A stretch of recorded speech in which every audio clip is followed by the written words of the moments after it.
안녕하세요. 지식과 지혜를 나누는 채널에 오신 것을 환영합니다. 오늘의 이야기에 들어가기 앞서 잠시 시간을 내어주시길 바랍니다. 만약 오늘 우리가 나누는 이야기가 당신의 마음에 울림을 준다면 구독과 좋아요를 통해 저희에게 힘을 실어주세요. 당신의 따뜻한 관심은 저희가 더 깊이 있고 의미 있는 콘텐츠를 만드는 데 큰 원동력이 됩니다. 또한 이야기가 필요할지 모르는 누군가에게 이 영상을 공유하는 것은 어둠 속에 있는 이에게 작은 등불을 건네는 것과 같은 소중한 나눔이 될 것입니다. 당신의 선한 영향력이 더 널리 퍼져나가길 기원합니다. 자, 그럼 오늘의 이야기를 시작하겠습니다. 혹시 이런 생각해 보신 적 있으신가요? 왜 어른이 되어서도 내 삶이 끝없는 전쟁터처럼 느껴질까요?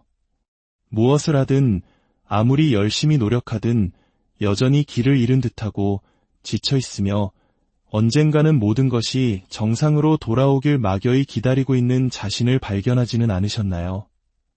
만약 그렇다면 당신은 혼자가 아닙니다. 수년 전 저 또한 바로 그 질문들을 던지곤 했습니다. 만약 당신이 자기의 성향, 즉 나르시시즘적인 부모 밑에서 자랐다면 당신의 성인기 전체 경험은 어린 시절의 정서적 얽힘에 의해 형성되었을 가능성이 높습니다. 이 얽힘은 당신이 온전한 한 명의 독립된 인격체로 성장하는 것을 가로막는 보이지 않는 족쇄가 되었을 것입니다. 오늘 우리는 나르시시스트 부모 밑에서 자란 성인들의 삶이 실제로 어떤 모습인지, 그들이 겪는 내면의 고통은 무엇인지 깊이 들여다보고자 합니다. 그리고 이야기의 마지막에는 이 모든 역기능의 고리를 끊고 진정한 자신을 되찾을 수 있는 방법에 대해서도 함께 나누겠습니다. 부디 끝까지 함께 하시어 마음의 치유를 위한 첫걸음을 내디드시길 바랍니다. 그렇다면 나르시시스트 부모를 둔 성인의 삶은 구체적으로 어떤 모습일까요? 첫째, 항상 정서적으로 소진된 상태를 느낍니다. 매일의 삶이 마치 텅 빈 연료 탱크로 달리는 자동차처럼 힘겹고 고갈되는 느낌입니다. 그저 살아가는 것 자체가 버겁게 느껴질 수 있습니다. 나르시시스트의 자녀들은 수년에 걸친 비난, 부정적인 말, 끝없는 논쟁, 수치심 주기, 학대와 통제 속에서 성장합니다. 이로 인해 스트레스 반응을 조절하는 우리 몸의 시스템, 즉 시상하분의 하수체부신 축이 만성적으로 과부하 상태에 놓이게 됩니다. 지속적인 정신적, 정서적, 신체적 긴장 속에서 우리 몸이 온전한 균형을 유지하기란 거의 불가능에 가깝습니다. 둘째, 자신의 가치를 증명하기 위해 과도하게 일에 매달립니다. 오직 생산적이거나 무언가를 성취하고 있을 때만 자신이 가치 있는 사람이라고 느낍니다. 어린 시절부터 끊임없이 부모의 기대를 충족시켜야 했고 말과 행동 하나하나를 검열당했으며 쓸모없고 사랑받을 자격이 없는 존재라는 비난과 죄책감 속에 살아왔습니다. 그 결과 우리 내면의 자기 사랑 탱크는 완전히 비어버렸습니다. 그래서 우리는 성인이 되어서도 타인의 인정, 사랑, 수용, 칭찬을 통해 그 텅 빈 탱크를 채우려 했습니다. 하지만 안타깝게도 외부의 인정으로는 그 탱크가 결코 채워지지 않습니다. 결국 우리는 계속해서 좌절하고 피곤하며 길 잃은 느낌 속에서 방황하게 됩니다. 셋째, 어른인 척 연기하고 있다는 느낌에 시달립니다. 혹시 세상에서 나만 제대로 인생을 살지 못하는 것 같다는 생각에 사로잡힌 적 없으신가요? 왜 나만 인생 사용 설명서를 받지 못했을까 하고 자문했던 경험이 있을 겁니다. 많은 나르시시스트의 자녀들이 바로 임포스터 신드롬을 겪습니다. 그들은 정상적인 것이 무엇인지 배운 적이 없기에 자신이 누구인지조차 제대로 알지 못합니다. 제가 아는 것은 오직 제가 겪었던 왜곡된 세상뿐, 건강하고 성숙한 어른의 삶이 어떤 것인지는 전혀 알지 못했습니다. 넷째, 자신의 필요와 욕구를 억누릅니다. 어린 시절부터 당신은 자신의 감정이나 욕구보다 타인, 특히 부모의 필요를 우선시하도록 훈련받았습니다. 그 결과 성인이 된 지금 정작 자기 자신이 무엇을 원하는지 전혀 알지 못하는 상태에 이릅니다. 상담 과정에서 많은 내담자에게 이 상황에서 진정으로 원하는 것이 무엇인가요? 라고 물으면 그들은 쉽게 대답하지 못합니다. 그들은 내가 무엇을 원하는가가 아니라 내가 무엇을 해야 하는가, 다른 사람들이 나에게 무엇을 기대하는가를 먼저 생각합니다. 이것은 진정한 자기 분화가 이루어지지 않은 상태이며 여전히 가족이라는 거대한 시스템의 일부로서 살아가는 것을 의미합니다.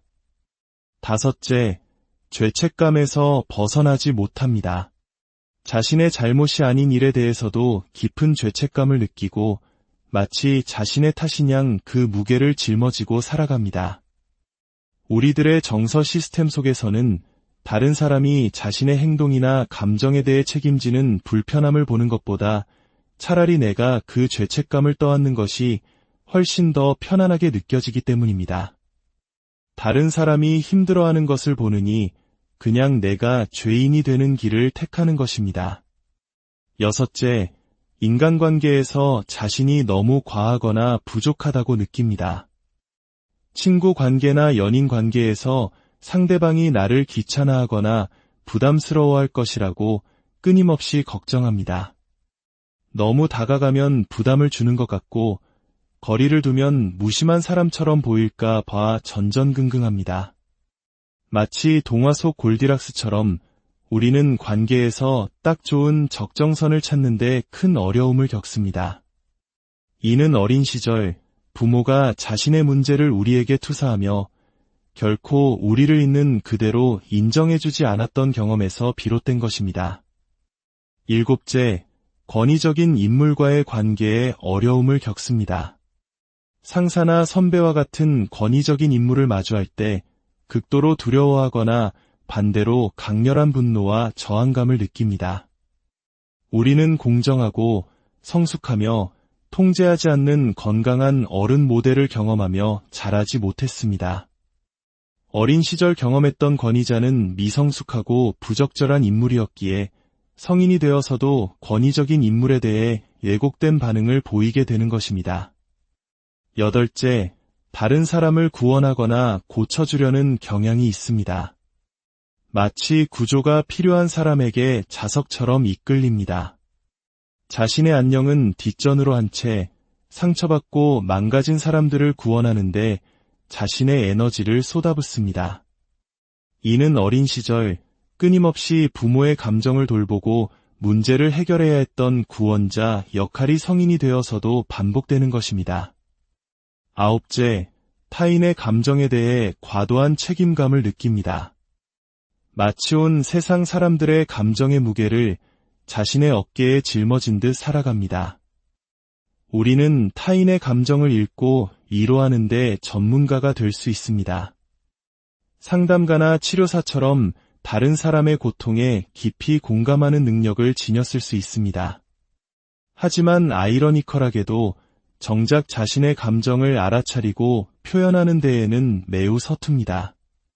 화난다, 슬프다와 같은 기본적인 감정 외에는 자신의 미묘한 감정들을 표현할 단어조차 찾기 어려워합니다. 내 감정은 타인의 감정만큼 중요하지 않다고 배웠기 때문입니다.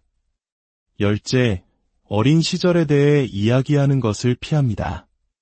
성인이 되어 어린 시절 이야기를 꺼내는 것을 극도로 불편해합니다. 고통스러운 기억을 축소하거나 어떻게 설명해야 할지 몰라 아예 입을 닫아버립니다. 그건 다 지난 일이야. 옛날 일을 뭐하러 들춰내라며 애써 외면합니다. 겉으로는 웃고 있지만 속으로는 울고 있는 것입니다. 과거를 과거에 묻어두었다고 말하지만 그들의 삶은 여전히 과거의 문제들로 고통받고 있습니다. 해결되지 않은 과거는 결코 사라지지 않고 현재의 발목을 잡습니다.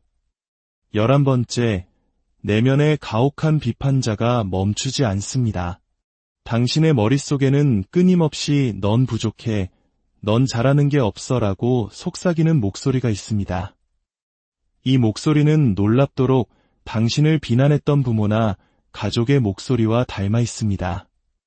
겉으로 소리내어 말하지는 않지만 이 비판의 목소리는 내면에서 확성기처럼 크게 울려 퍼지며 당신을 괴롭힙니다. 12번째, 인생의 무대 위에서 연기하듯 살아갑니다.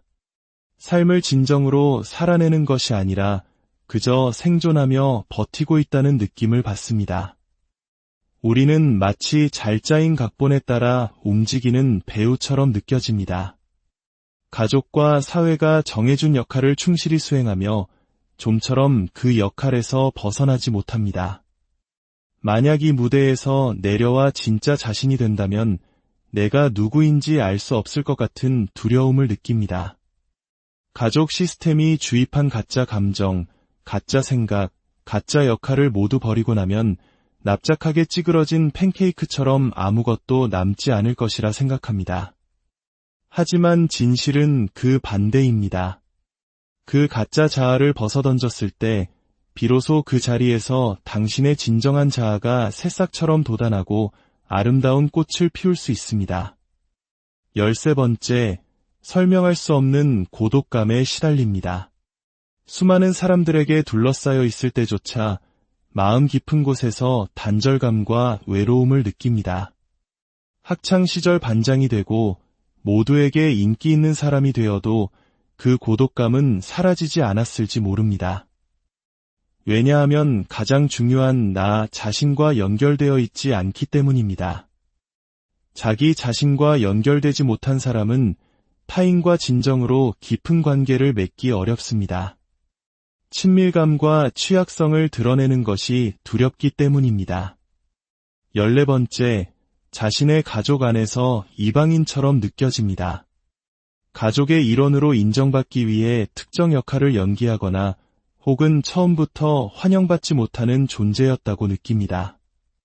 우리는 가족이라는 시스템이 보내는 무언의 신호에 맞춰 자동적으로 말하고, 느끼고, 행동합니다. 하지만 그 어떤 것도 진정성 있게 느껴지지 않습니다. 15번째, 건강한 경계를 설정하는데 죄책감을 느낍니다. 아니오라고 말하거나 개인적인 한계를 설정하거나 해로운 관계에서 거리를 두는 것이 마치 상대를 배신하거나 버리는 행위처럼 느껴집니다. 그것이 자신을 지키기 위한 건강하고 필수적인 행동임에도 불구하고 말입니다. 16번째, 가족과의 연락을 두려워합니다. 휴대전화 화면에 가족의 이름이 뜨는 것만으로도 혹은 명절 모임을 생각하는 것만으로도 심장이 철렁 내려앉거나 목이 조여오는 느낌을 받습니다. 가족의 문자, 전화, 만남 요청은 우리에게 강력한 트라우마 스위치가 될 수 있습니다. 그리고 그런 반응을 보이는 자기 자신에 대해 또다시 죄책감을 느낍니다. 가족인데 내가 왜 이래야 하지? 하고 자책하지만 가족이 당신에게 준 상처를 생각하면 그 반응은 어쩌면 너무나 당연한 것일지도 모릅니다. 17번째, 아무리 노력해도 충분히 좋다고 느끼지 못합니다. 무엇을 성취하든 그 뒤에는 항상 채워지지 않는 공허함이 남아 있습니다. 세상이 주는 어떤 상이나 학위, 칭찬도 내면의 텅 빈 느낌을 해결해주지 못합니다. 명문대학을 졸업하고 모두가 부러워하는 상을 받아도 그것이 마치 내 것이 아닌 것처럼 느껴지고 진짜 나를 인정받은 것 같지 않은 낯선 기분에 휩싸입니다. 18번째, 버려짐에 대한 깊은 두려움을 가집니다. 이 두려움 때문에 관계에서 상대방에게 너무 집착하거나 반대로 상대가 나를 떠나기 전에 내가 먼저 밀어내는 행동을 반복합니다. 가까이 와줘, 아니 저리 가를 외치는 춤을 추듯 관계에서 안정감을 찾지 못하고 융합과 단절을 반복합니다. 그리고 마지막 19번째, 모든 것이 순조로울 때 오히려 불안감을 느낍니다. 행복이라는 감정이 너무나 낯설게 느껴집니다. 아무런 문제나 혼란이 없으면 오히려 뭔가 잘못된 것이 틀림없다고 생각합니다. 위기 상황에서는 놀라울 정도로 침착하고 유능하게 대처하지만 평온하고 정상적인 시간은 어떻게 보내야 할지 몰라 안절부절 못합니다. 드라마와 위기 속에서는 유능하지만 건강하고 평범한 행복 앞에서는 무력해지는 것입니다. 만약 오늘 나눈 이야기들 중 상당수가 당신의 이야기처럼 들린다면 당신의 아픔은 결코 당신의 잘못이 아님을 기억하십시오. 그것은 당신이 겪어온 환경의 자연스러운 결과입니다. 그리고 가장 중요한 것은 당신은 혼자가 아니며 이 고통의 사슬을 끊고 진정한 당신의 삶을 살아갈 힘이 당신 안에 있다는 사실입니다. 오늘의 이야기가 당신의 마음속 상처를 들여다보고 치유의 여정을 시작하는 작은 계기가 되었기를 진심으로 바랍니다. 당신의 삶에 평화와 자유가 안녕하세요. 지식과 지혜를 나누는 채널에 오신 것을 환영합니다. 오늘의 이야기에 들어가기 앞서 잠시 시간을 내어주시길 바랍니다. 만약 오늘 우리가 나누는 이야기가 당신의 마음에 울림을 준다면 구독과 좋아요를 통해 저희에게 힘을 실어주세요. 당신의 따뜻한 관심은 저희가 더 깊이 있고 의미 있는 콘텐츠를 만드는 데 큰 원동력이 됩니다. 또한 이야기가 필요할지 모르는 누군가에게 이 영상을 공유하는 것은 어둠 속에 있는 이에게 작은 등불을 건네는 것과 같은 소중한 나눔이 될 것입니다. 당신의 선한 영향력이 더 널리 퍼져나가길 기원합니다. 자, 그럼 오늘의 이야기를 시작하겠습니다. 혹시 이런 생각해 보신 적 있으신가요? 왜 어른이 되어서도 내 삶이 끝없는 전쟁터처럼 느껴질까요? 무엇을 하든 아무리 열심히 노력하든 여전히 길을 잃은 듯하고 지쳐 있으며 언젠가는 모든 것이 정상으로 돌아오길 막연히 기다리고 있는 자신을 발견하지는 않으셨나요? 만약 그렇다면 당신은 혼자가 아닙니다. 수년 전 저 또한 바로 그 질문들을 던지곤 했습니다. 만약 당신이 자기애성 성향, 즉 나르시시즘적인 부모 밑에서 자랐다면 당신의 성인기 전체 경험은 어린 시절의 정서적 얽힘에 의해 형성되었을 가능성이 높습니다. 이 얽힘은 당신이 온전한 한 명의 독립된 인격체로 성장하는 것을 가로막는 보이지 않는 족쇄가 되었을 것입니다. 오늘 우리는 나르시시스트 부모 밑에서 자란 성인들의 삶이 실제로 어떤 모습인지, 그들이 겪는 내면의 고통은 무엇인지 깊이 들여다보고자 합니다.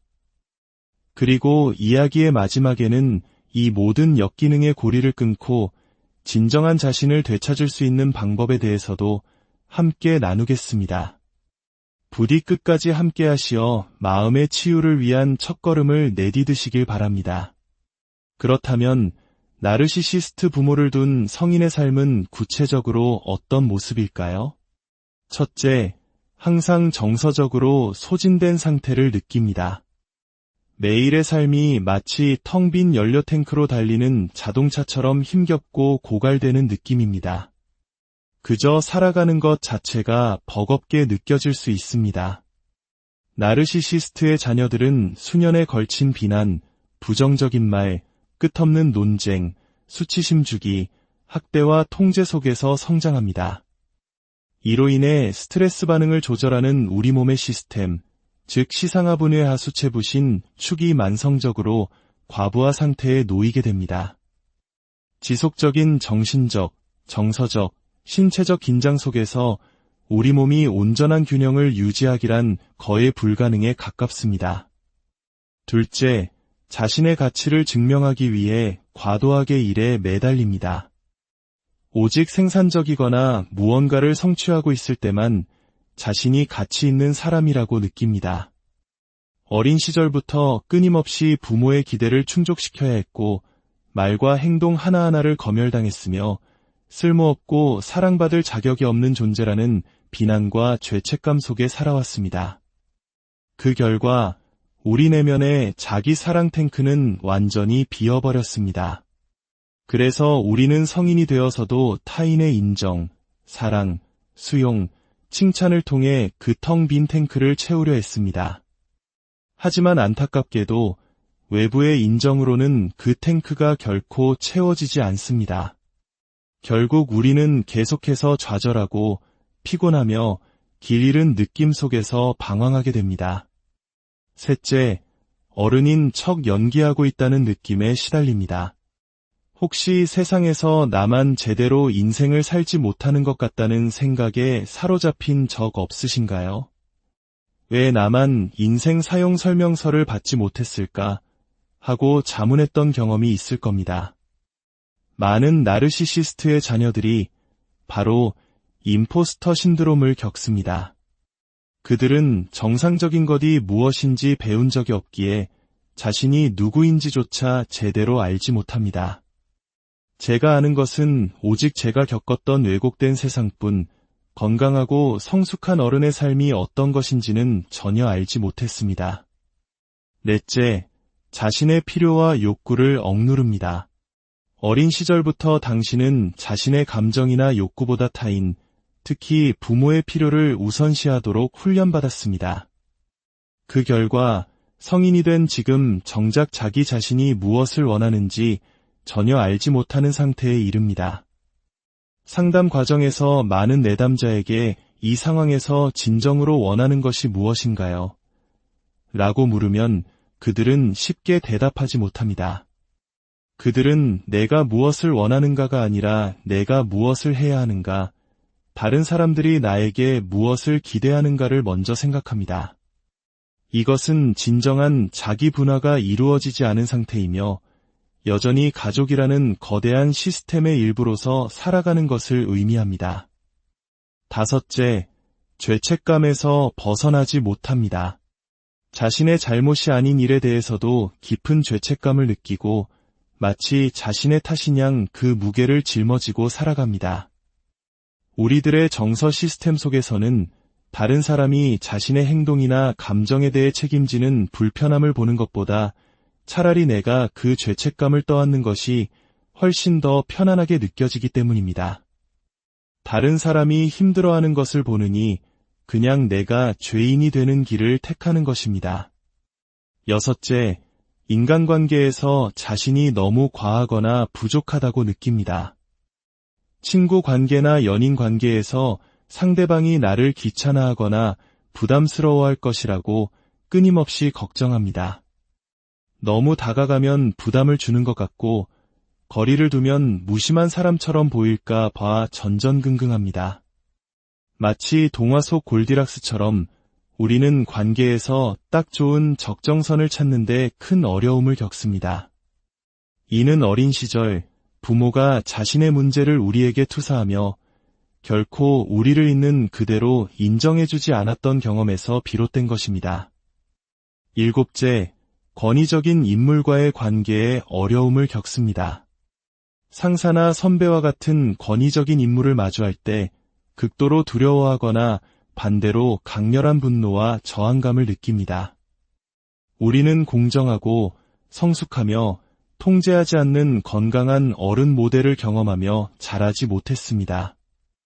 어린 시절 경험했던 권위자는 미성숙하고 부적절한 인물이었기에 성인이 되어서도 권위적인 인물에 대해 왜곡된 반응을 보이게 되는 것입니다. 여덟째, 다른 사람을 구원하거나 고쳐주려는 경향이 있습니다. 마치 구조가 필요한 사람에게 자석처럼 이끌립니다. 자신의 안녕은 뒷전으로 한 채 상처받고 망가진 사람들을 구원하는데 자신의 에너지를 쏟아붓습니다. 이는 어린 시절 끊임없이 부모의 감정을 돌보고 문제를 해결해야 했던 구원자 역할이 성인이 되어서도 반복되는 것입니다. 아홉째, 타인의 감정에 대해 과도한 책임감을 느낍니다. 마치 온 세상 사람들의 감정의 무게를 자신의 어깨에 짊어진 듯 살아갑니다. 우리는 타인의 감정을 읽고 위로하는 데 전문가가 될 수 있습니다. 상담가나 치료사처럼 다른 사람의 고통에 깊이 공감하는 능력을 지녔을 수 있습니다. 하지만 아이러니컬하게도 정작 자신의 감정을 알아차리고 표현하는 데에는 매우 서툽니다.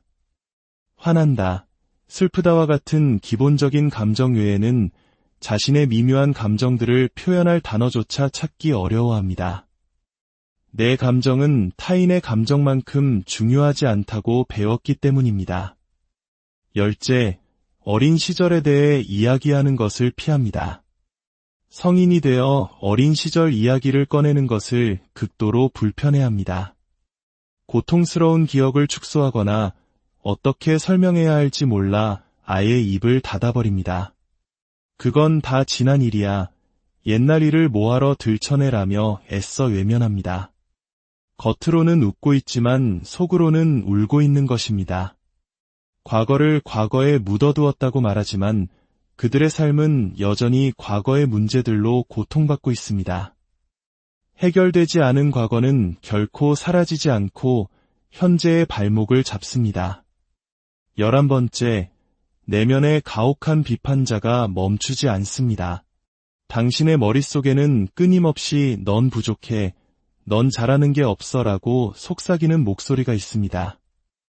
이 목소리는 놀랍도록 당신을 비난했던 부모나 가족의 목소리와 닮아 있습니다. 겉으로 소리내어 말하지는 않지만 이 비판의 목소리는 내면에서 확성기처럼 크게 울려 퍼지며 당신을 괴롭힙니다. 12번째, 인생의 무대 위에서 연기하듯 살아갑니다. 삶을 진정으로 살아내는 것이 아니라 그저 생존하며 버티고 있다는 느낌을 받습니다. 우리는 마치 잘 짜인 각본에 따라 움직이는 배우처럼 느껴집니다. 가족과 사회가 정해준 역할을 충실히 수행하며 좀처럼 그 역할에서 벗어나지 못합니다. 만약 이 무대에서 내려와 진짜 자신이 된다면 내가 누구인지 알 수 없을 것 같은 두려움을 느낍니다. 가족 시스템이 주입한 가짜 감정, 가짜 생각, 가짜 역할을 모두 버리고 나면 납작하게 찌그러진 팬케이크처럼 아무것도 남지 않을 것이라 생각합니다. 하지만 진실은 그 반대입니다.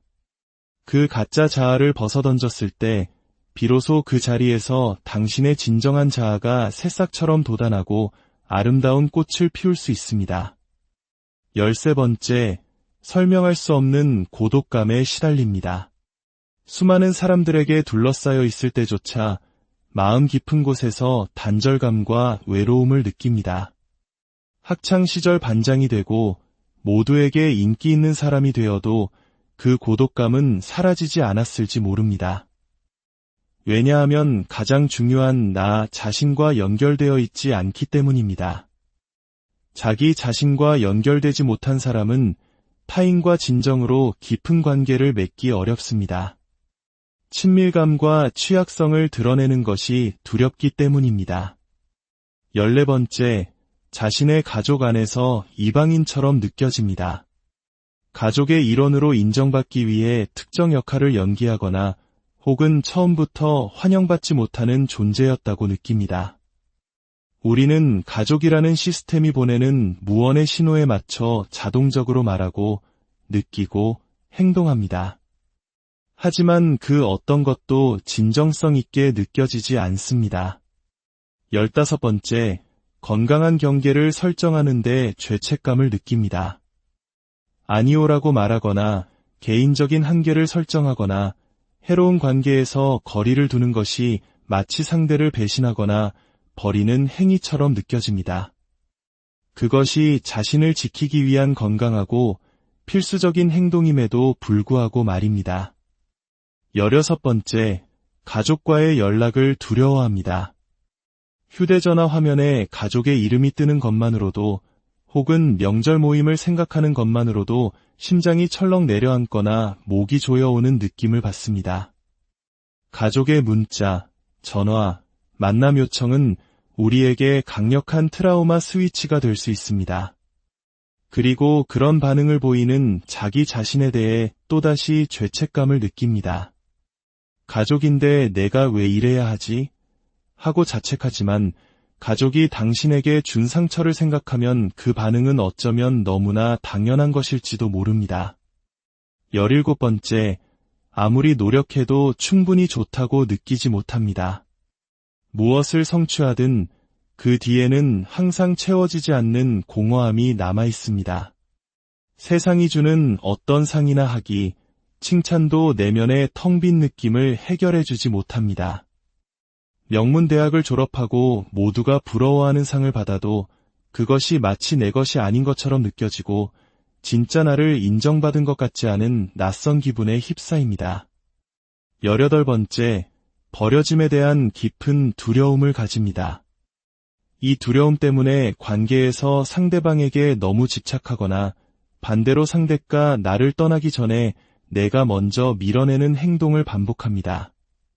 가까이 와줘, 아니 저리 가를 외치는 춤을 추듯 관계에서 안정감을 찾지 못하고 융합과 단절을 반복합니다. 그리고 마지막 19번째, 모든 것이 순조로울 때 오히려 불안감을 느낍니다. 행복이라는 감정이 너무나 낯설게 느껴집니다. 아무런 문제나 혼란이 없으면 오히려 뭔가 잘못된 것이 틀림없다고 생각합니다. 위기 상황에서는 놀라울 정도로 침착하고 유능하게 대처하지만 평온하고 정상적인 시간은 어떻게 보내야 할지 몰라 안절부절 못합니다. 드라마와 위기 속에서는 유능하지만 건강하고 평범한 행복 앞에서는 무력해지는 것입니다. 만약 오늘 나눈 이야기들 중 상당수가 당신의 이야기처럼 들린다면 당신의 아픔은 결코 당신의 잘못이 아님을 기억하십시오. 그것은 당신이 겪어온 환경의 자연스러운 결과입니다.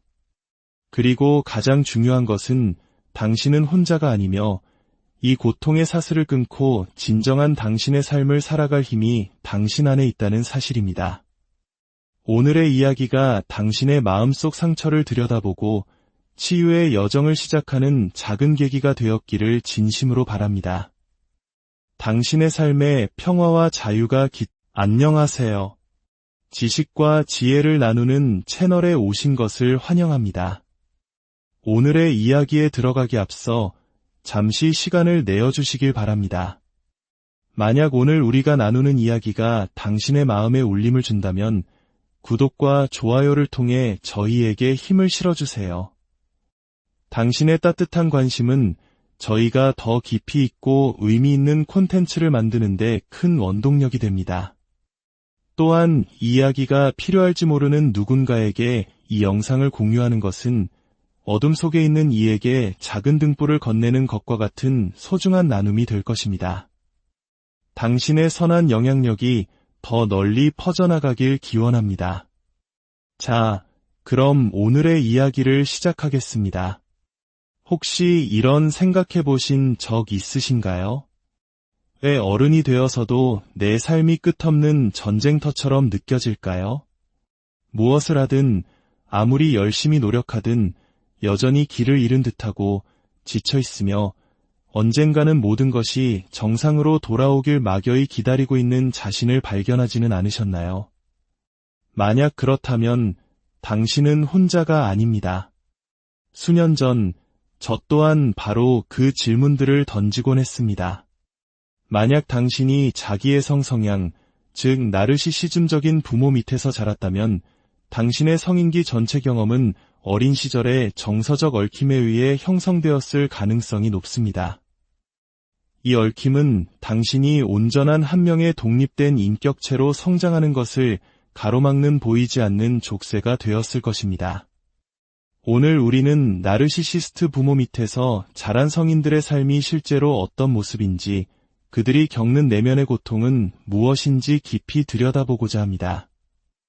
그리고 이야기의 마지막에는 이 모든 역기능의 고리를 끊고 진정한 자신을 되찾을 수 있는 방법에 대해서도 함께 나누겠습니다. 부디 끝까지 함께 하시어 마음의 치유를 위한 첫걸음을 내디드시길 바랍니다. 그렇다면 나르시시스트 부모를 둔 성인의 삶은 구체적으로 어떤 모습일까요? 첫째, 항상 정서적으로 소진된 상태를 느낍니다. 매일의 삶이 마치 텅 빈 연료 탱크로 달리는 자동차처럼 힘겹고 고갈되는 느낌입니다. 그저 살아가는 것 자체가 버겁게 느껴질 수 있습니다.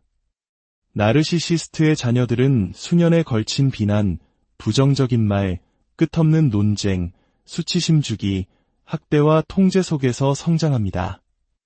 이로 인해 스트레스 반응을 조절하는 우리 몸의 시스템, 즉 시상하분의 하수체부신 축이 만성적으로 과부하 상태에 놓이게 됩니다.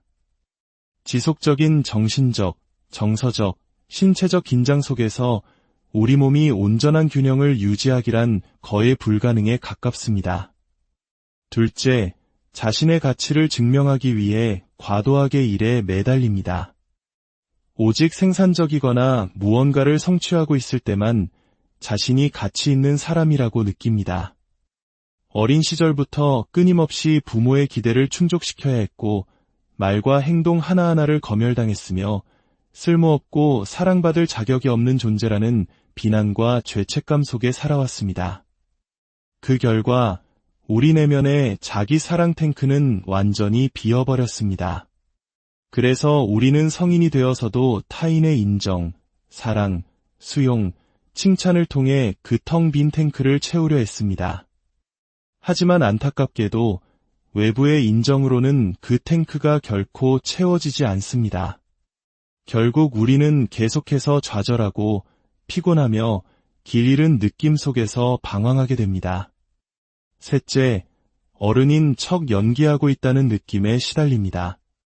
혹시 세상에서 나만 제대로 인생을 살지 못하는 것 같다는 생각에 사로잡힌 적 없으신가요? 왜 나만 인생 사용 설명서를 받지 못했을까 하고 자문했던 경험이 있을 겁니다. 많은 나르시시스트의 자녀들이 바로 임포스터 신드롬을 겪습니다. 그들은 정상적인 것이 무엇인지 배운 적이 없기에 자신이 누구인지조차 제대로 알지 못합니다. 제가 아는 것은 오직 제가 겪었던 왜곡된 세상뿐, 건강하고 성숙한 어른의 삶이 어떤 것인지는 전혀 알지 못했습니다. 넷째, 자신의 필요와 욕구를 억누릅니다. 어린 시절부터 당신은 자신의 감정이나 욕구보다 타인, 특히 부모의 필요를 우선시하도록 훈련받았습니다. 그 결과 성인이 된 지금 정작 자기 자신이 무엇을 원하는지 전혀 알지 못하는 상태에 이릅니다. 상담 과정에서 많은 내담자에게 이 상황에서 진정으로 원하는 것이 무엇인가요? 라고 물으면 그들은 쉽게 대답하지 못합니다. 그들은 내가 무엇을 원하는가가 아니라 내가 무엇을 해야 하는가, 다른 사람들이 나에게 무엇을 기대하는가를 먼저 생각합니다. 이것은 진정한 자기 분화가 이루어지지 않은 상태이며 여전히 가족이라는 거대한 시스템의 일부로서 살아가는 것을 의미합니다. 다섯째, 죄책감에서 벗어나지 못합니다. 자신의 잘못이 아닌 일에 대해서도 깊은 죄책감을 느끼고 마치 자신의 탓인 양 그 무게를 짊어지고 살아갑니다. 우리들의 정서 시스템 속에서는 다른 사람이 자신의 행동이나 감정에 대해 책임지는 불편함을 보는 것보다 차라리 내가 그 죄책감을 떠안는 것이 훨씬 더 편안하게 느껴지기 때문입니다. 다른 사람이 힘들어하는 것을 보느니 그냥 내가 죄인이 되는 길을 택하는 것입니다. 여섯째, 인간관계에서 자신이 너무 과하거나 부족하다고 느낍니다. 친구 관계나 연인 관계에서 상대방이 나를 귀찮아하거나 부담스러워할 것이라고 끊임없이 걱정합니다. 너무 다가가면 부담을 주는 것 같고 거리를 두면 무심한 사람처럼 보일까 봐 전전긍긍합니다. 마치 동화 속 골디락스처럼 우리는 관계에서 딱 좋은 적정선을 찾는 데 큰 어려움을 겪습니다. 이는 어린 시절 부모가 자신의 문제를 우리에게 투사하며 결코 우리를 있는 그대로 인정해주지 않았던 경험에서 비롯된 것입니다. 일곱째, 권위적인 인물과의 관계에 어려움을 겪습니다. 상사나 선배와 같은 권위적인 인물을 마주할 때 극도로 두려워하거나 반대로 강렬한 분노와 저항감을 느낍니다. 우리는 공정하고 성숙하며 통제하지 않는 건강한 어른 모델을 경험하며 자라지 못했습니다. 어린 시절 경험했던 권위자는 미성숙하고 부적절한 인물이었기에 성인이 되어서도 권위적인 인물에 대해 왜곡된 반응을 보이게 되는 것입니다. 8째, 다른 사람을 구원하거나 고쳐주려는 경향이 있습니다. 마치 구조가 필요한 사람에게 자석처럼 이끌립니다. 자신의 안녕은 뒷전으로 한 채 상처받고 망가진 사람들을 구원하는데 자신의 에너지를 쏟아붓습니다. 이는 어린 시절 끊임없이 부모의 감정을 돌보고 문제를 해결해야 했던 구원자 역할이 성인이 되어서도 반복되는 것입니다. 9째, 타인의 감정에 대해 과도한 책임감을 느낍니다. 마치 온 세상 사람들의 감정의 무게를 자신의 어깨에 짊어진 듯 살아갑니다. 우리는 타인의 감정을 읽고 위로하는 데 전문가가 될 수 있습니다. 상담가나 치료사처럼 다른 사람의 고통에 깊이 공감하는 능력을 지녔을 수 있습니다. 하지만 아이러니컬하게도 정작 자신의 감정을 알아차리고 표현하는 데에는 매우 서툽니다. 화난다, 슬프다와 같은 기본적인 감정 외에는 자신의 미묘한 감정들을 표현할 단어조차 찾기 어려워합니다. 내 감정은 타인의 감정만큼 중요하지 않다고 배웠기 때문입니다. 10째, 어린 시절에 대해 이야기하는 것을 피합니다. 성인이 되어 어린 시절 이야기를 꺼내는 것을 극도로 불편해합니다. 고통스러운 기억을 축소하거나 어떻게 설명해야 할지 몰라 아예 입을 닫아버립니다. 그건 다 지난 일이야. 옛날 일을 뭐하러 들춰내라며 애써 외면합니다. 겉으로는 웃고 있지만 속으로는 울고 있는 것입니다. 과거를 과거에 묻어두었다고 말하지만 그들의 삶은 여전히 과거의 문제들로 고통받고 있습니다. 해결되지 않은 과거는 결코 사라지지 않고 현재의 발목을 잡습니다. 11번째, 내면의 가혹한 비판자가 멈추지 않습니다. 당신의 머릿속에는 끊임없이 넌 부족해, 넌 잘하는 게 없어라고 속삭이는 목소리가 있습니다. 이 목소리는 놀랍도록 당신을 비난했던 부모나 가족의 목소리와 닮아 있습니다. 겉으로 소리내어 말하지는 않지만 이 비판의 목소리는 내면에서 확성기처럼 크게 울려 퍼지며 당신을 괴롭힙니다. 12번째, 인생의 무대 위에서 연기하듯 살아갑니다. 삶을 진정으로 살아내는 것이 아니라 그저 생존하며 버티고 있다는 느낌을 받습니다. 우리는 마치 잘 짜인 각본에 따라 움직이는 배우처럼 느껴집니다. 가족과 사회가 정해준 역할을 충실히 수행하며 좀처럼 그 역할에서 벗어나지 못합니다. 만약 이 무대에서 내려와 진짜 자신이 된다면 내가 누구인지 알 수 없을 것 같은 두려움을 느낍니다. 가족 시스템이 주입한 가짜 감정, 가짜 생각, 가짜 역할을 모두 버리고 나면 납작하게 찌그러진 팬케이크처럼 아무것도 남지 않을 것이라 생각합니다. 하지만 진실은 그 반대입니다. 그 가짜 자아를 벗어던졌을 때 비로소 그 자리에서 당신의 진정한 자아가 새싹처럼 돋아나고 아름다운 꽃을 피울 수 있습니다. 13번째, 설명할 수 없는 고독감에 시달립니다. 수많은 사람들에게 둘러싸여 있을 때조차 마음 깊은 곳에서 단절감과 외로움을 느낍니다.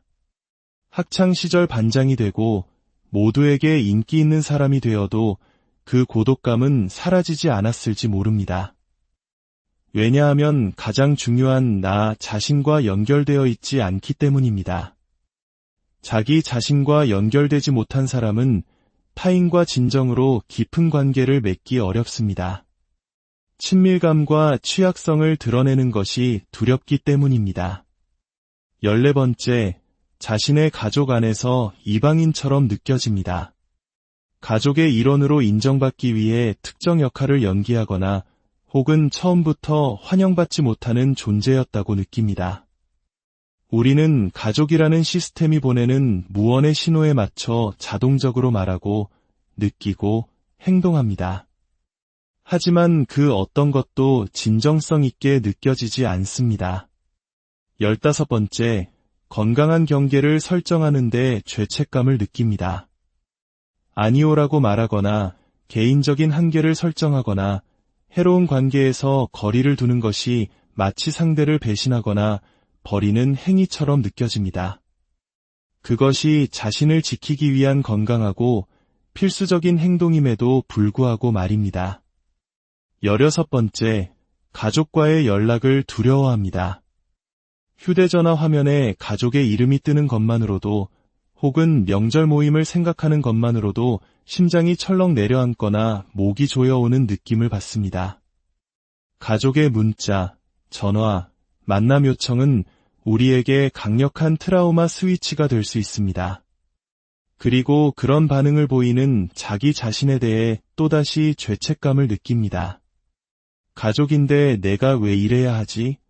하고 자책하지만 가족이 당신에게 준 상처를 생각하면 그 반응은 어쩌면 너무나 당연한 것일지도 모릅니다.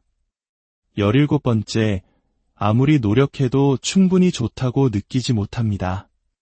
무엇을 성취하든 그 뒤에는 항상 채워지지 않는 공허함이 남아 있습니다. 세상이 주는 어떤 상이나 학위, 칭찬도 내면의 텅 빈 느낌을 해결해주지 못합니다. 명문대학을 졸업하고 모두가 부러워하는 상을 받아도 그것이 마치 내 것이 아닌 것처럼 느껴지고 진짜 나를 인정받은 것 같지 않은 낯선 기분에 휩싸입니다. 18번째, 버려짐에 대한 깊은 두려움을 가집니다. 이 두려움 때문에 관계에서 상대방에게 너무 집착하거나 반대로 상대가 나를 떠나기 전에 내가 먼저 밀어내는 행동을 반복합니다. 가까이 와줘, 아니, 저리가를 외치는 춤을 추듯 관계에서 안정감을 찾지 못하고 융합과 단절을 반복합니다. 그리고 마지막 19번째, 모든 것이 순조로울 때 오히려 불안감을 느낍니다. 행복이라는 감정이 너무나 낯설게 느껴집니다. 아무런 문제나 혼란이 없으면 오히려 뭔가 잘못된 것이 틀림없다고 생각합니다. 위기 상황에서는 놀라울 정도로 침착하고 유능하게 대처하지만 평온하고 정상적인 시간은 어떻게 보내야 할지 몰라 안절부절 못합니다. 드라마와 위기 속에서는 유능하지만 건강하고 평범한 행복 앞에서는 무력해지는 것입니다. 만약 오늘 나눈 이야기들 중 상당수가 당신의 이야기처럼 들린다면 당신의 아픔은 결코 당신의 잘못이 아님을 기억하십시오. 그것은 당신이 겪어온 환경의 자연스러운 결과입니다. 그리고 가장 중요한 것은 당신은 혼자가 아니며 이 고통의 사슬을 끊고 진정한 당신의 삶을 살아갈 힘이 당신 안에 있다는 사실입니다. 오늘의 이야기가 당신의 마음속 상처를 들여다보고 치유의 여정을 시작하는 작은 계기가 되었기를 진심으로 바랍니다. 당신의 삶에 평화와 자유가 안녕하세요. 지식과 지혜를 나누는 채널에 오신 것을 환영합니다. 오늘의 이야기에 들어가기 앞서 잠시 시간을 내어주시길 바랍니다. 만약 오늘 우리가 나누는 이야기가 당신의 마음에 울림을 준다면 구독과 좋아요를 통해 저희에게 힘을 실어주세요. 당신의 따뜻한 관심은 저희가 더 깊이 있고 의미 있는 콘텐츠를 만드는 데 큰 원동력이 됩니다.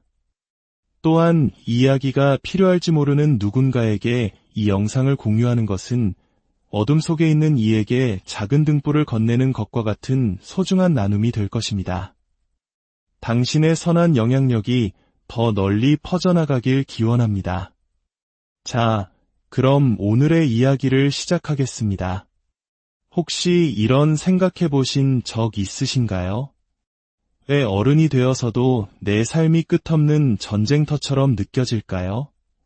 무엇을 하든 아무리 열심히 노력하든 여전히 길을 잃은 듯하고 지쳐 있으며 언젠가는 모든 것이 정상으로 돌아오길 막연히 기다리고 있는 자신을 발견하지는 않으셨나요? 만약 그렇다면 당신은 혼자가 아닙니다.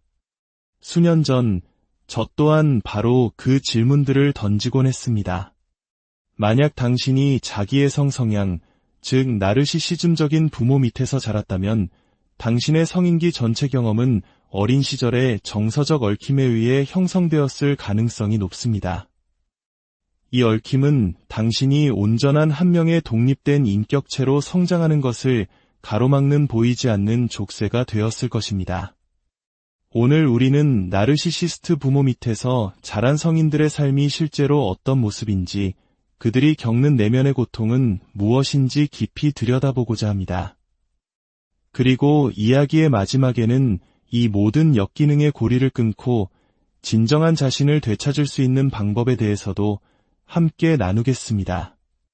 부디 끝까지 함께 하시어 마음의 치유를 위한 첫걸음을 내디드시길 바랍니다. 그렇다면 나르시시스트 부모를 둔 성인의 삶은 구체적으로 어떤 모습일까요? 첫째, 항상 정서적으로 소진된 상태를 느낍니다. 매일의 삶이 마치 텅 빈 연료 탱크로 달리는 자동차처럼 힘겹고 고갈되는 느낌입니다. 그저 살아가는 것 자체가 버겁게 느껴질 수 있습니다. 나르시시스트의 자녀들은 수년에 걸친 비난, 부정적인 말, 끝없는 논쟁, 수치심 주기, 학대와 통제 속에서 성장합니다. 이로 인해 스트레스 반응을 조절하는 우리 몸의 시스템, 즉 시상하분의 하수체부신 축이 만성적으로 과부하 상태에 놓이게 됩니다. 지속적인 정신적, 정서적, 신체적 긴장 속에서 우리 몸이 온전한 균형을 유지하기란 거의 불가능에 가깝습니다. 둘째, 자신의 가치를 증명하기 위해 과도하게 일에 매달립니다. 오직 생산적이거나 무언가를 성취하고 있을 때만 자신이 가치 있는 사람이라고 느낍니다. 어린 시절부터 끊임없이 부모의 기대를 충족시켜야 했고 말과 행동 하나하나를 검열당했으며 쓸모없고 사랑받을 자격이 없는 존재라는 비난과 죄책감 속에 살아왔습니다. 그 결과 우리 내면의 자기 사랑 탱크는 완전히 비어버렸습니다. 그래서 우리는 성인이 되어서도 타인의 인정, 사랑, 수용, 칭찬을 통해 그 텅 빈 탱크를 채우려 했습니다. 하지만 안타깝게도 외부의 인정으로는 그 탱크가 결코 채워지지 않습니다. 결국 우리는 계속해서 좌절하고 피곤하며 길 잃은 느낌 속에서 방황하게 됩니다. 셋째, 어른인 척 연기하고 있다는 느낌에 시달립니다. 혹시 세상에서 나만 제대로 인생을 살지 못하는 것 같다는 생각에 사로잡힌 적 없으신가요? 왜 나만 인생 사용 설명서를 받지 못했을까 하고 자문했던 경험이 있을 겁니다. 많은 나르시시스트의 자녀들이 바로 임포스터 신드롬을 겪습니다. 그들은 정상적인 것이 무엇인지 배운 적이 없기에 자신이 누구인지조차 제대로 알지 못합니다. 제가 아는 것은 오직 제가 겪었던 왜곡된 세상뿐, 건강하고 성숙한 어른의 삶이 어떤 것인지는 전혀 알지 못했습니다. 넷째, 자신의 필요와 욕구를 억누릅니다. 어린 시절부터 당신은 자신의 감정이나 욕구보다 타인, 특히 부모의 필요를 우선시하도록 훈련받았습니다. 그 결과 성인이 된 지금 정작 자기 자신이 무엇을 원하는지 전혀 알지 못하는 상태에 이릅니다. 상담 과정에서 많은 내담자에게 이 상황에서 진정으로 원하는 것이 무엇인가요? 라고 물으면 그들은 쉽게 대답하지 못합니다. 그들은 내가 무엇을 원하는가가 아니라 내가 무엇을 해야 하는가, 다른 사람들이 나에게 무엇을 기대하는가를 먼저 생각합니다. 이것은 진정한 자기 분화가 이루어지지 않은 상태이며 여전히 가족이라는 거대한 시스템의 일부로서 살아가는 것을 의미합니다. 다섯째, 죄책감에서 벗어나지 못합니다. 자신의 잘못이 아닌 일에 대해서도 깊은 죄책감을 느끼고 마치 자신의 탓인 양 그 무게를 짊어지고 살아갑니다. 우리들의 정서 시스템 속에서는 다른 사람이 자신의 행동이나 감정에 대해 책임지는 불편함을 보는 것보다 차라리 내가 그 죄책감을 떠안는 것이 훨씬 더 편안하게 느껴지기 때문입니다. 다른 사람이 힘들어하는 것을 보느니 그냥 내가 죄인이 되는 길을 택하는 것입니다. 여섯째, 인간관계에서 자신이 너무 과하거나 부족하다고 느낍니다. 친구 관계나 연인 관계에서 상대방이 나를 귀찮아하거나 부담스러워할 것이라고 끊임없이 걱정합니다. 너무 다가가면 부담을 주는 것 같고 거리를 두면 무심한 사람처럼 보일까 봐 전전긍긍합니다. 마치 동화 속 골디락스처럼 우리는 관계에서 딱 좋은 적정선을 찾는데 큰 어려움을 겪습니다. 이는 어린 시절 부모가 자신의 문제를 우리에게 투사하며 결코 우리를 있는 그대로 인정해주지 않았던 경험에서 비롯된 것입니다. 일곱째, 권위적인 인물과의 관계에 어려움을 겪습니다. 상사나 선배와 같은 권위적인 인물을 마주할 때 극도로 두려워하거나 반대로 강렬한 분노와 저항감을 느낍니다. 우리는 공정하고 성숙하며 통제하지 않는 건강한 어른 모델을 경험하며 자라지 못했습니다. 어린 시절 경험했던 권위자는 미성숙하고 부적절한 인물이었기에 성인이 되어서도 권위적인 인물에 대해 왜곡된 반응을 보이게 되는 것입니다. 여덟째, 다른 사람을 구원하거나 고쳐주려는 경향이 있습니다. 마치 구조가 필요한 사람에게 자석처럼 이끌립니다. 자신의 안녕은 뒷전으로 한 채 상처받고 망가진 사람들을 구원하는데 자신의 에너지를 쏟아붓습니다. 이는 어린 시절 끊임없이 부모의 감정을 돌보고 문제를 해결해야 했던 구원자 역할이 성인이 되어서도 반복되는 것입니다. 아홉째, 타인의 감정에 대해 과도한 책임감을 느낍니다. 마치 온 세상 사람들의 감정의 무게를 자신의 어깨에 짊어진 듯 살아갑니다. 우리는 타인의 감정을 읽고 위로하는 데 전문가가 될 수 있습니다. 상담가나 치료사처럼 다른 사람의 고통에 깊이 공감하는 능력을 지녔을 수 있습니다. 하지만 아이러니컬하게도 정작 자신의 감정을 알아차리고 표현하는 데에는 매우 서툽니다. 화난다, 슬프다와 같은 기본적인 감정 외에는 자신의 미묘한 감정들을 표현할 단어조차 찾기 어려워합니다. 내 감정은 타인의 감정만큼 중요하지 않다고 배웠기 때문입니다. 열째, 어린 시절에 대해 이야기하는 것을 피합니다. 성인이 되어 어린 시절 이야기를 꺼내는 것을 극도로 불편해합니다. 고통스러운 기억을 축소하거나 어떻게 설명해야 할지 몰라 아예 입을 닫아버립니다. 그건 다 지난 일이야. 옛날 일을 뭐하러 들춰내라며 애써 외면합니다. 겉으로는 웃고 있지만 속으로는 울고 있는 것입니다.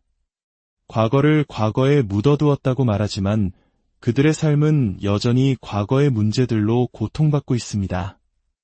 해결되지 않은 과거는 결코 사라지지 않고 현재의 발목을 잡습니다. 11번째, 내면의 가혹한 비판자가 멈추지 않습니다. 당신의 머릿속에는 끊임없이 넌 부족해, 넌 잘하는 게 없어라고 속삭이는 목소리가 있습니다. 이 목소리는 놀랍도록 당신을 비난했던 부모나 가족의 목소리와 닮아 있습니다. 겉으로 소리내어 말하지는 않지만 이 비판의 목소리는 내면에서 확성기처럼 크게 울려 퍼지며 당신을 괴롭힙니다. 12번째, 인생의 무대 위에서 연기하듯 살아갑니다. 삶을 진정으로 살아내는 것이 아니라 그저 생존하며 버티고 있다는 느낌을 받습니다. 우리는 마치 잘 짜인 각본에 따라 움직이는 배우처럼 느껴집니다. 가족과 사회가 정해준 역할을 충실히 수행하며 좀처럼 그 역할에서 벗어나지 못합니다. 만약 이 무대에서 내려와 진짜 자신이 된다면 내가 누구인지 알 수 없을 것 같은 두려움을 느낍니다. 가족 시스템이 주입한 가짜 감정, 가짜 생각, 가짜 역할을 모두 버리고 나면 납작하게 찌그러진 팬케이크처럼 아무것도 남지 않을 것이라 생각합니다. 하지만 진실은 그 반대입니다. 그 가짜 자아를 벗어던졌을 때 비로소 그 자리에서 당신의 진정한 자아가 새싹처럼 돋아나고 아름다운 꽃을 피울 수 있습니다. 13번째, 설명할 수 없는 고독감에 시달립니다. 수많은 사람들에게 둘러싸여 있을 때조차 마음 깊은 곳에서 단절감과 외로움을 느낍니다. 학창시절 반장이 되고 모두에게 인기 있는 사람이 되어도 그 고독감